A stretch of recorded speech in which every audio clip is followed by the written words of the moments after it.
All right, so where do these implicit bias come from?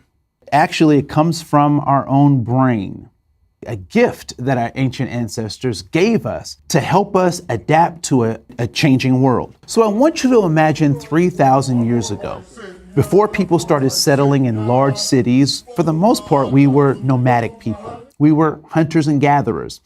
As predators, how were we as individuals? We weren't very good. That our teeth for hunting aren't sharp, that our fur and our defense mechanisms aren't very effective, and it's amazing that we have to get our claws filled every 2 weeks. So as hunters on our own, we weren't very successful. As a matter of fact, we were prey most often. And so there came a time when our ancient ancestors started to recognize that there was a time that provided them survival and a time that provided them concern for danger. And so those things became part of what we might call our reptilian brain. And so the reptilian brain is the stem at the top of the spinal cord.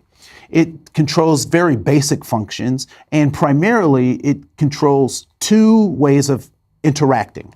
One is that our primal or our reptilian brain is constantly looking for danger. The second thing that it's looking for is opportunities for procreation, but that's another training. So our reptilian brain is constantly looking for danger and is trying to figure out, are things dangerous to us or if they're helpful to us? In our reptilian brain, what we started to develop are these constructs of what causes us danger. Now, back to our ancient ancestors. Our ancient ancestors soon discovered that nighttime was a terrifying time for a quasi-predator, right? So we were both predator and prey. And so nighttime was dangerous for our ancient ancestors. But what they also recognized was that daytime was a safe place. It was a place that they could relax, they could move around. And so our brain started encoding this idea that day is good and night is bad.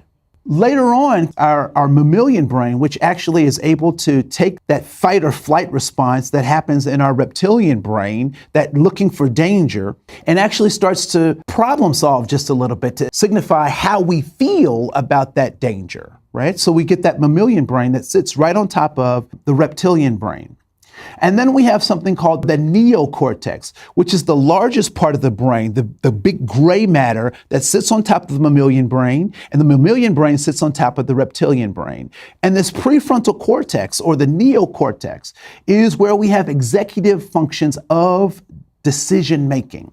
This is where we actually make up our minds about things. Now, our reptilian brain asks the question, is this thing dangerous? Our mammalian brain says, well, how do I feel about that? And our executive functions of our prefrontal cortex says, what do we do with those two pieces of information? Oftentimes, when we are exhibiting implicit bias, it is because our primal brain or our reptilian brain is overriding our prefrontal cortex. And so when we're in fear of things, we're not making the best decision because we're making oftentimes decisions that are based on fight or flight or the smallest part of our brain. The reptilian brain presents us with certain concepts that we've now adopted as a part of the socialization process in our communities, in our cultures. For example, what is the light, white, fluffy cake called? We call that angel's food cake. And what's the dark chocolate cake called? We call that devil's food cake. When people get married, what is it that the bride wears? She wears white. When people die, what is the color that's supposed to demonstrate a respect for the dead? Black. When you're on a list that does not allow you to be a participant in an activity, you are said to be on the black list. When a lie is just a little bit lie, it's called a white lie. Games, for example. The last ball to be knocked off of a pool table is the black ball. It is the white ball that is to knock off the black ball. I know many of you are saying, Andre, you're going way too far. But I'm giving these points of illustration just to point out how that reptilian brain has actually crept into our everyday society. And night is neither good nor bad, particularly given this particular context where we currently live.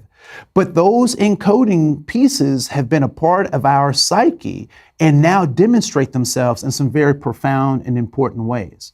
And so when I take those concepts of devil's food cake or angel's food cake, and I try to apply those to human beings, I find some very disturbing problems that arise as a result of that. Because I can't say by looking at an individual whether they're good or bad. It is only through their actions that I'm able to determine if they are safe or not safe. Implicit bias leans in one direction or another when dealing with people without having actual and factual information about them.